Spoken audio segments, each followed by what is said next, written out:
ভারত পাকিস্তানের উপরে রাষ্ট্রীয় সন্ত্রাসের মতো আক্রমণ করার কারণে পাল্টা প্রতিশোধ হিসেবে পাকিস্তান পাঠানকোট বিমান ঘাঁটি, উধামপুর বিমান ঘাঁটি, গুজরাট বিমান ঘাঁটি, রাজস্থান বিমান ঘাঁটিতে ব্যাপক হামলা চালিয়েছে।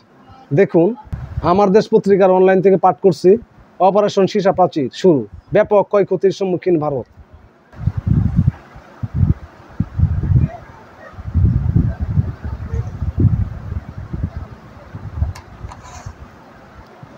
পাকিস্তান বহুমাত্রিক অভিযান শুরু করেছে ভারতের বিরুদ্ধে। ভারতের অপারেশন সিঁদুরের পাল্টা জবাব দিতে অপারেশন বুনিয়াল উল মারসুর শুরু করেছে পাকিস্তান। এই অভিযানের আওতায় শুক্রবার রাতে ভারতের 11টি সামরিক স্থাপনা ভয়াবহ হামলা চালিয়েছে পাকিস্তানের সেনারা। পাঠানকোট বিমান ঘাঁটি, উধামপুর বিমান ঘাঁটি, গুজরাট বিমান ঘাঁটি, রাজস্থান বিমান ঘাঁটি এবং ভারতের সুপারসনিক ক্রুজ ক্ষেপণাস্ত্র ব্রাহ্মসের একটি মজুদ স্থানে হামলা চালানো হয়েছে। পাকিস্তানের সেনাবাহিনীর এক জ্যেষ্ঠ কর্মকর্তা জিও নিউজকে সব তথ্য নিশ্চিত করেছেন।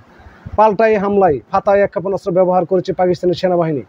নিজস্ব প্রযুক্তিতে তৈরি এই ক্ষেপণাস্ত্র রেঞ্জ 120 কিলোমিটার।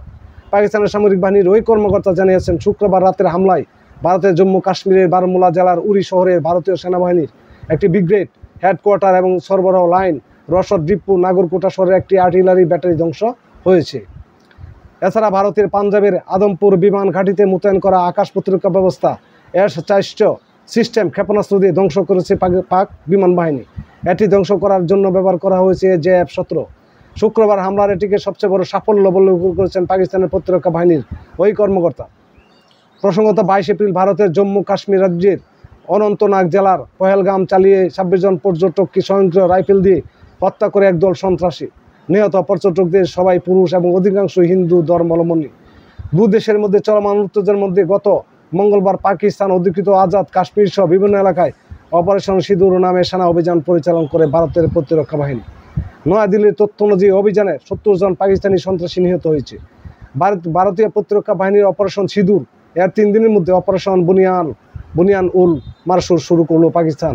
বুনিয়ান উল মারসুরের অর্থ সীসা প্রাচীর।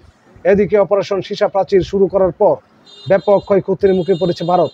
ভারতে বেশ কিছু সামরিক স্থাপনা ইতিমধ্যে ধ্বংস করা হয়েছে, পাকিস্তান দাবি করেছে। কাশ্মীরকে জোর করে দখল করে রাখার অর্থ ভারত এখনও বুঝতে অনেক বাকি রয়ে গেছে। স্বাধীনতাকামীদের দমিয়ে রাখলে কি ঘটে ভারত, এটা আপনারা খেয়াল করে দেখুন, আপনাদের বিবেক বিবেচনায় নিন। বর্তমানে ভারতের শাসক গোষ্ঠী উগ্র ধর্মান্ধ বিজেপি নরেন্দ্র মোদীর নেতৃত্বে দেশ চলছে। বিশ্ববাসী এই উগ্রবাদীদের হাত থেকে ক্ষমতা অন্য দলের হাতে না গেলে ভারতের পারমাণবিক অস্ত্র ভারত বিশ্বের জন্য নিরাপদ নয়।